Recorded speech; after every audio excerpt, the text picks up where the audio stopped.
सही मानो ये एक ऐसा शब्द है विरह जो हर समय सानिध्य का अनुभव कराता है। ये बड़ा रहस्यमय है।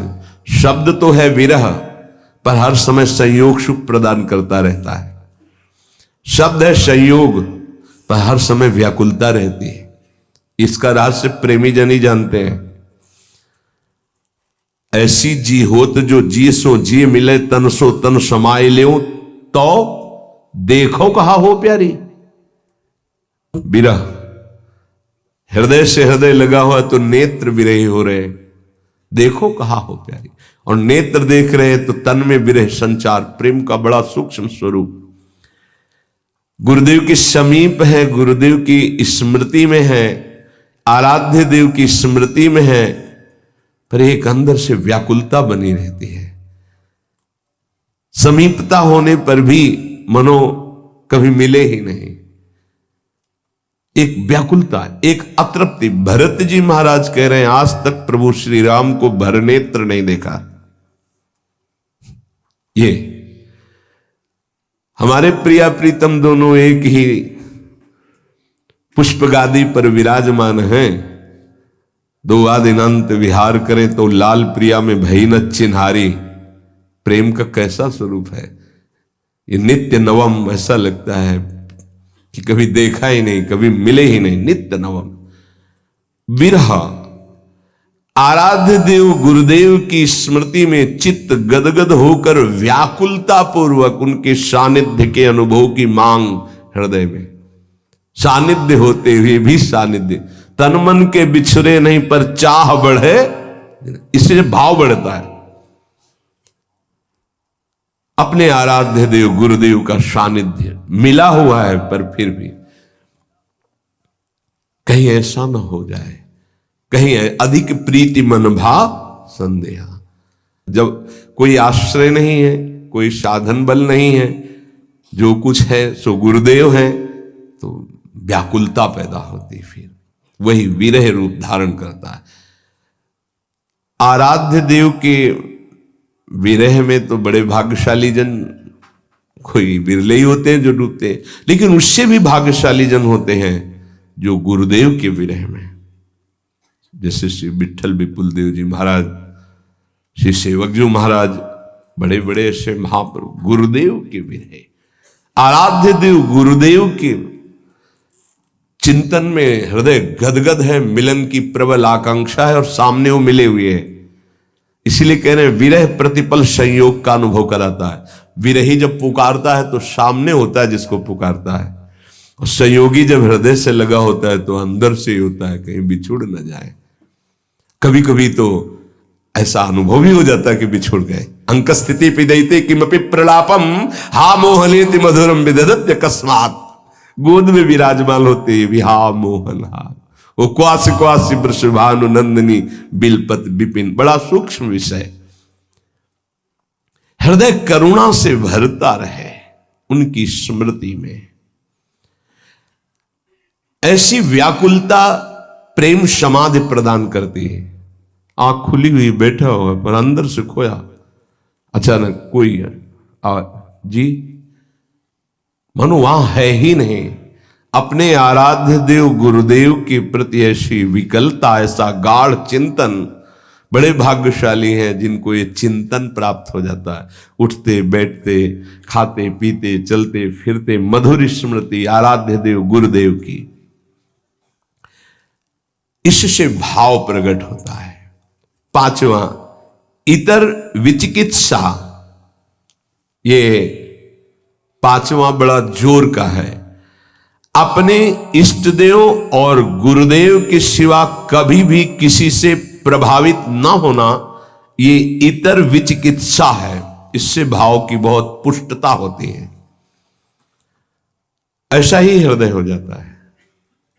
अपने आराध्य देव जो गुरुदेव ने दिए हैं और गुरुदेव, इसके सिवा कहीं प्रभावित ना हो जाना, ये उपासक के हृदय की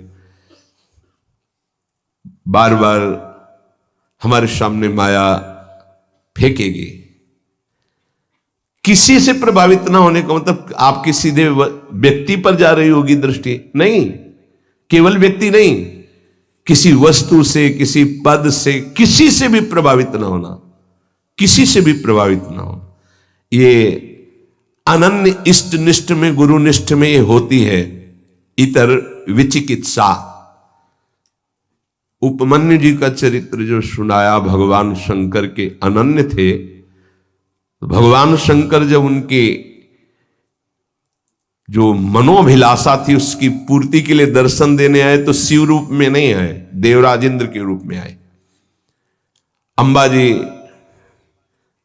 और भगवान शिव एरावत पर बैठे हुए इंद्र और शची के रूप में, हर शिव पार्षद देवता के रूप में। वरम ब्रूहि, वरदान मांगिए। आंख खोला, देखा, प्रणाम त्रिभुवनपति, आपको तो न मैंने पुकारा है और ना आपका मंत्र जपा, ना आपसे मेरी कोई चाह है। नहीं, वरदान मांगिए।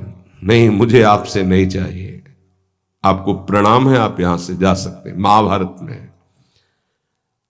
उनका जो तुम चाहोगे मैं तुम्हें प्रदान कर दूंगा। वरदान मांगे, बोले भगवान शिव मुझे कुत्ता बना दे स्वीकार है, आप देवराज इंद्र बनावें तो मुझे स्वीकार नहीं, आप यहां से चले जाइए, मुझे आपसे कोई वरदान नहीं चाहिए। पहली प्रणाम मुद्रा थी, दूसरी रुद्र रूप। फिर उन्होंने शिव निंदा शुरू कर दी, क्योंकि भगवान शिव ही थे। तब उन्होंने कहा ऐसा मत समझिए कि आप मेरे आराध्य देव की निंदा करके यहां से सुरक्षित जा सकते हैं। अगर हमने मंत्र बल का प्रयोग किया तो मैं तुम्हारे ऐरावत सहित समस्त पार्षदों सहित तुम्हें यही भस्म कर सकता हूं भगवान शंकर के प्रभाव से, इसलिए आप सम्मान पूर्वक अभी वापस चले जाइए। फिर भी नहीं माने, क्योंकि शिव ही थे। तत्काल अघोर मंत्र का प्रयोग करके भस्म करने की जो ही संकल्प वृत्ति की नंदिकेश्वर ने रोक दिया, और देखा साक्षात गौरांग गंगाधर महादेव और त्रिपुर सुंदरी भगवती लौट गए चरणों, बोले तुम्हारी अनन्य निष्ठा देखकर मैं बहुत प्रसन्न हूं। वरदानों की झड़ी लगा दी। इतर विचिकित्सा, अपने इष्ट देव गुरुदेव के सिवा अन्य किसी से प्रभावित ना होना।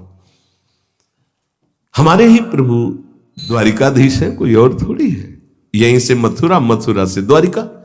लेकिन जो नित्य विहार रस है, अवतार लीला से बिलग, जो हर समय नवनिवृत्त निकुंज में विहरण करते रहते हैं प्रिया प्रीतम, वहीं से तो आए हैं ब्रज लीला में प्रभु।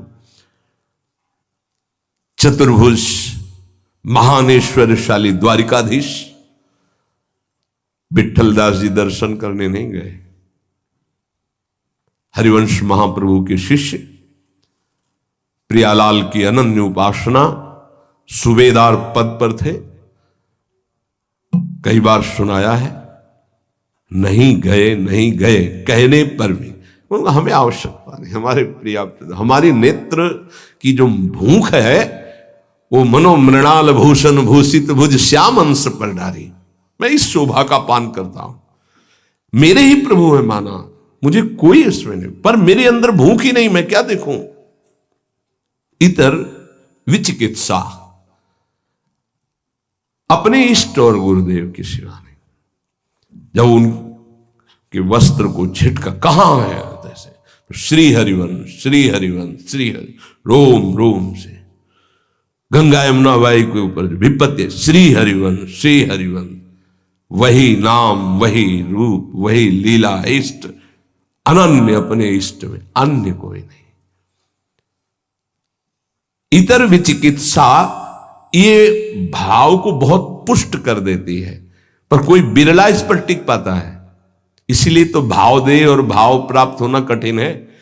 भगवान स्वयं कहते कि मैं भाव पूरी टेर ही करती मुझे लाचार है। ये भाव बाजार में नहीं मिलता है, ये भाव ही प्रकट होने की बात बताई जा रही। छठवां, महिमा ख्याति, अपने गुरुदेव इष्ट देव की ही बात मुख से निकलना। अगर हमारी वाणी से निकलेगा तो अपने गुरुदेव की बात निकलेगी, अपने इष्ट देव की बात निकलेगी। भाव,